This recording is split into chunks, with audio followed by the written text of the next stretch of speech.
এখানে এটা আমি ভেজে নিচ্ছি বেসন দিয়ে চিংড়ি মাছের মাথা। তো চিংড়ি মাছের মাথাটাকে আমি আগেই মশলা দিয়ে মেখে রেখেছিলাম। তা আমার ভাজা তো মোটামুটি শেষ, তো এই কটাই ছিল।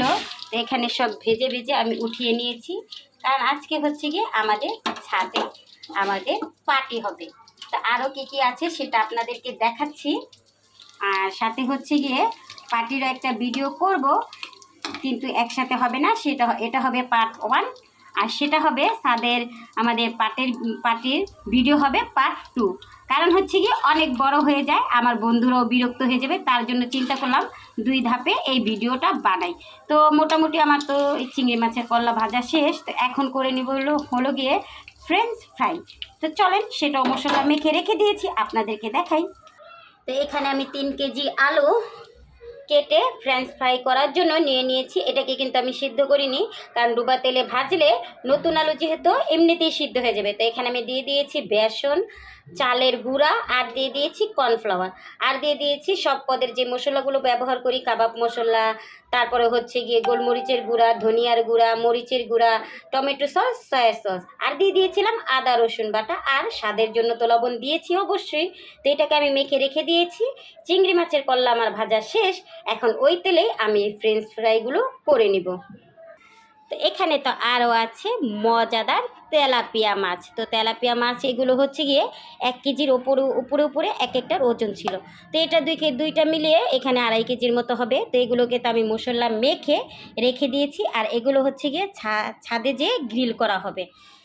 আর একটা আছে বিখ্যাত সেই মজাদার খাবার কাঁকড়া।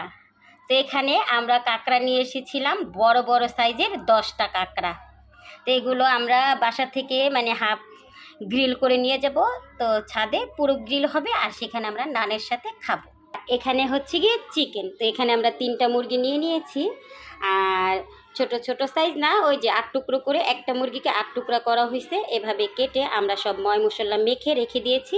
এটাকে ঘর থেকে ভেজে নিব না, এটা ছাদে যেয়ে গ্রিল হবে, আর ওখানেই আমরা খাবো। তো আজকের ভিডিও তো আমার পার্ট 1-এ এতটুকুই ছিল, আর পার্ট 2-এ দেখতে পারবেন। তো এখানে আমি ফ্রেঞ্চ ফ্রাইগুলো আরেকটু মেখে নিলাম। তো বন্ধুরা পার্ট 2টাও আপনারা দেখবেন। আমি জানি আমার যে প্রিয় বন্ধুরা আছে তারা অপেক্ষায় থাকবে আপুর পার্ট 2 দেখার জন্য। তো এখন আমি ফ্রেঞ্চ ফ্রাইটা ভেজে নিব, কারণ ভিডিও এমনিতেই এখন 3 মিনিটের বেশি হয়ে যাবে। তো তার জন্য চিন্তা করলাম পার্ট 1 আর পার্ট 2 আমি বানিয়ে নিই। তো এখানে আমি ফ্রেঞ্চ ফ্রাইগুলো করে নিচ্ছি। এটা আমি লো হিটে রেখে মানে জালটা কমিয়ে রেখে একটু ভেজে নিব ডুবা তেলে, তো আলুটাও সিদ্ধ হয়ে যাবে। আর ঘরে যদি এভাবে বাচ্চাদেরকে বানিয়ে দেওয়া যায় তাহলে কিন্তু দেখা যায় স্বাস্থ্যকরও হয়, আর হচ্ছে গিয়ে বাচ্চারাও মজা নিয়ে খাবে। দোকানে দেখা যায় 100 টাকার ফ্রেঞ্চ ফ্রাই কিনলে ওদের একাই হয় না, তো সেই জন্য আমি ঘরে একটু বানিয়ে দিই আর কি। তো আল্লাহ হাফেজ বন্ধুরা, আজকের ভিডিওটা আমার এতটুকুই। তো পার্ট 2-এ সব থাকবে, আমরা ছাদে কী করলাম না করলাম, কিভাবে গ্রিল করলাম, সব ভিডিওই পার্ট 2-এ থাকবে। তো পার্ট 2 আপনারা দেখে নেবেন। আল্লাহ হাফেজ।